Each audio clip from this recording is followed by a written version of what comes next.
because like he's saying the street code is so valid and must be respected that we should put harm's way into children. That's essentially what he's saying. No matter if it's a sex offender, a drug empire, or something else that may be happening. Maybe somebody's cooking meth next to your house. I mean, that's dangerous as hell too.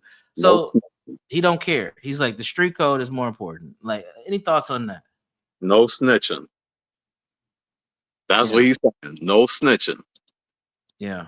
My mom had a whole conversation about this already.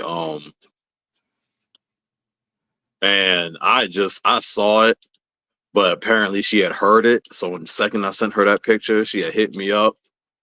Mm-hmm. I was like just ranting on it.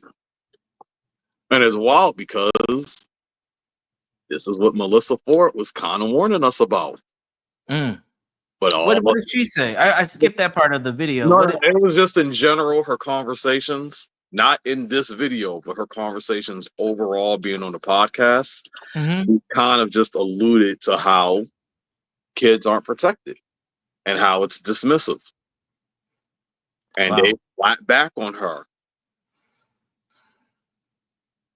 Wow. Because hey, she used to be a thought. So because she used to be a thought, so her voice doesn't matter. Shut her up. Wow. And you know, this kind of leads into another probably episode. I know we just stumble upon episodes here, but the hidden molestation in hip hop is how I'm gonna say it. Like, if you listen to some of them older songs, hell, if you listen to some songs today, but especially those older songs, and they're dropping ages in the middle of those songs, and then you realize how old those guys were when they were saying that, it's like, holy shit, this has always been here. You know, we never talk about the Jay-Z Beyonce situation or the Foxy Brown situation with several different. I trust me, I talk about it, it gets thrown under the rug. Like, we barely, and I mean, we can talk about how we let R. Kelly get a pass, and it's not just in the black music; it's all in everything else too. But still, like, we talk about the Nickelodeon stuff, like this stuff.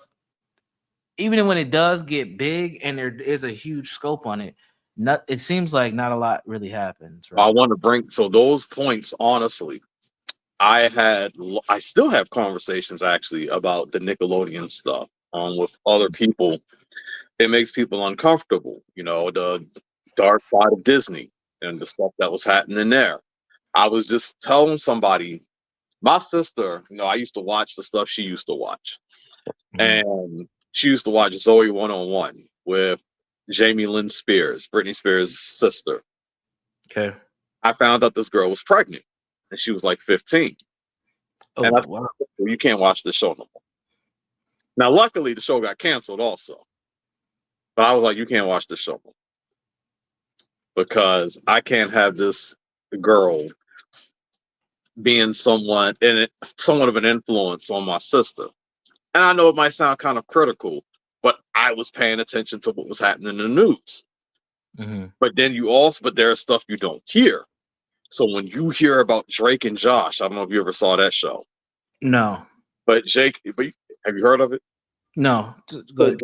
Josh was on, was that on Nickelodeon?